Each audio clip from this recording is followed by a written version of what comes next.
right about now is 5 o'clock.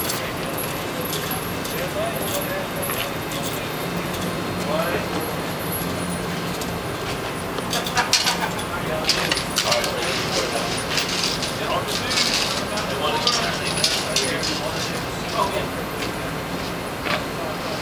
I was standing.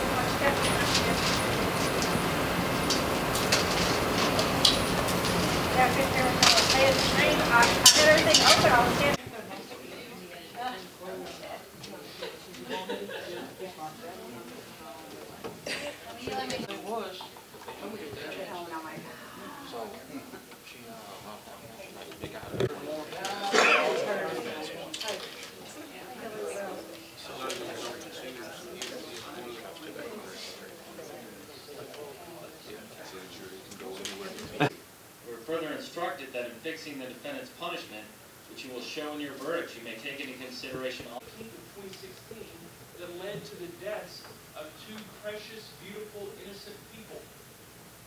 One of them who is decided to take the career of protecting and serving this community. The other is an 11-year-old child sitting in the back seat with his sibling playing a game. That's what we're deciding today. We've already decided who is responsible for their deaths. So we decide today, what does that mean? What is justice? It was that. A DWI of evading arrest, for whatever reason, it gets dismissed, and instead of doing what we would hope most people would do is, I'm done, I've got to change my life. I've got to go to rehab and the tragedy is not only for this family, but it's a tragedy that this defendant has never accepted an ounce of responsibility for any of it. Little weirdo. How are you? So, Chloe, is that your new friend?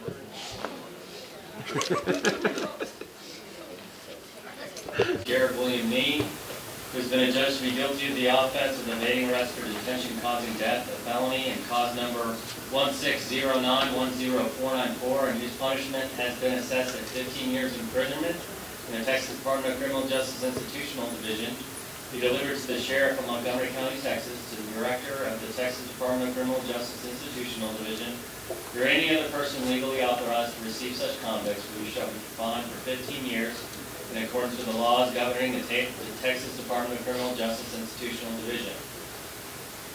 You are now remanded to the custody of the Sheriff of Montgomery County, Texas, until he or she can obey and carry out the directions and instructions of this sentence. The sentence will commence this day, and you will receive credit for any time periods of detention as provided by law. I'm going to sign the judgment into those. I believe we do have victim impact statement. Is that correct? Yes, sir. All right. You'll be seated. So, and what's that? Sarah's drawing of a circle. I'm trying to make this book as simple and short as possible. What's that say? Sarah's drawing of a star.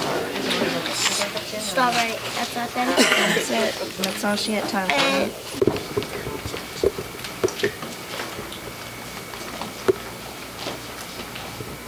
Right now.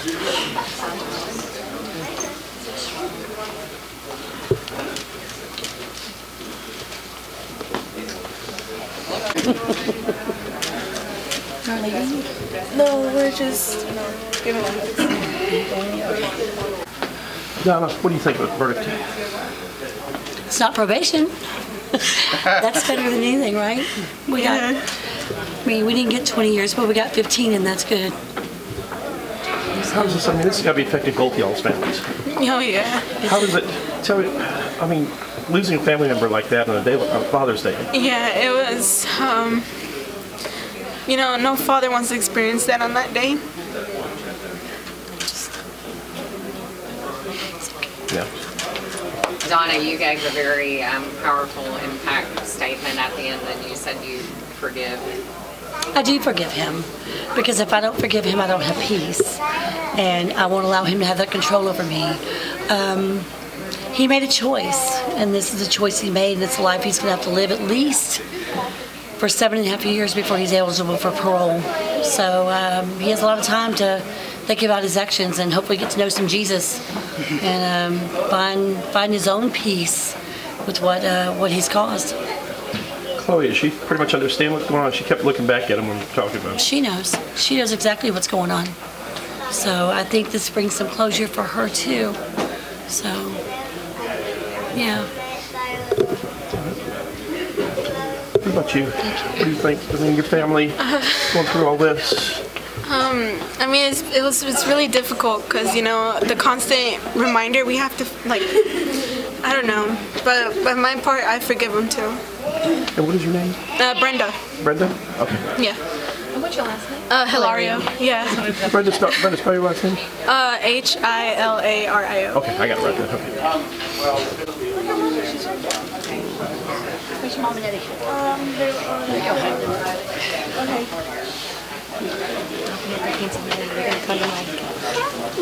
Cool chick. What you doing, Chloe?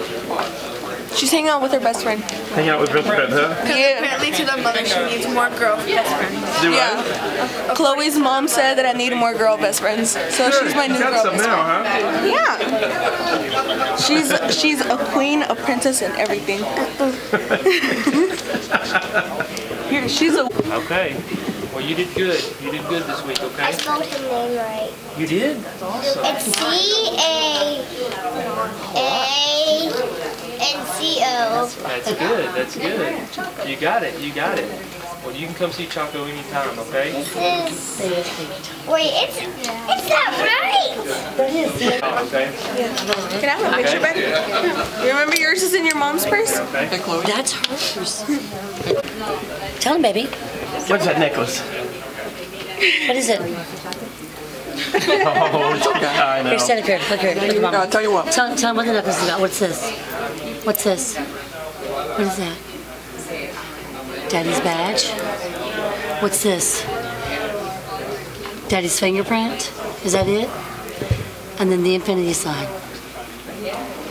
The infinity sign is because her daddy always said, I love you to the moon and back times infinity. So the infinity sign is to remember he's always there for her. Come on, baby girl. Yeah?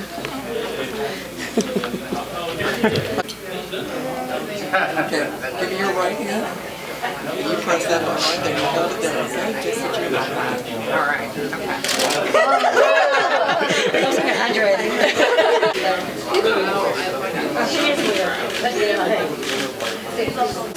Tyler, first last name and also your name? Tyler Dunman, D-U-N-M-A-N. Lisa Stewart, S-T-E-W-A-R-T. Tell me about this case. What the verdict? How hard was this case to try? It was a very difficult case. I mean, the jury came back on Friday with a guilty verdict, and then today they sentenced him to 15 years in prison.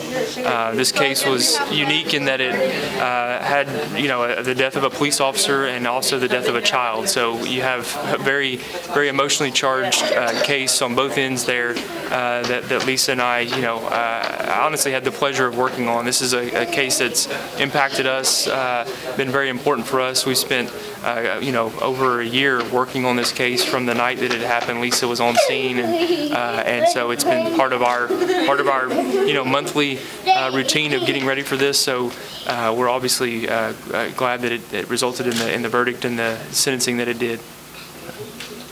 What about family? I mean, you got pretty close to family on this one too. Sure. Both y'all. I mean, it was a pleasure to work with all of them. I think that when someone's going through something so difficult, it's hard to insert yourself into that pain and to help them trust you into helping them move forward with it. So luckily both of these families were really great about embracing us and allowing us and trusting us that the right thing would be done. Hey, Scott Hart, you were out there that night. Absolutely. I mean, I was at the hospital. I think, Tyler, you went to the actual crash scene, so we split the scenes. And so being at the hospital, seeing all of the officers there impacted, seeing the families after they've been told was difficult. But we are trained to do what we need to do and to make sure that the case moves forward so that we can get to this moment and so that everything is done right to get here.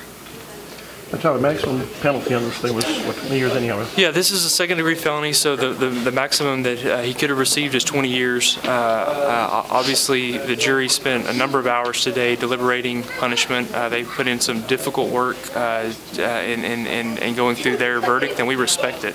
We respect their verdict. As the family said, there's not anything that could bring their loved ones back. So this is some amount of justice and closure for them. And hopefully Garrett Nee, he will get out of prison one day, and he will live and make better choices and use this as an opportunity to reach others for making these types of decisions. This wasn't the first time thing for him. I mean, he's had few weeks. It wasn't. He's had some prior DWIs, which is unfortunate. He's had opportunities to get help on those. He had a prior evading that he had that was dismissed, but it wasn't a wake-up call for him then. But I think this will be a wake-up call, the sentence that the jury gave today. Thank you.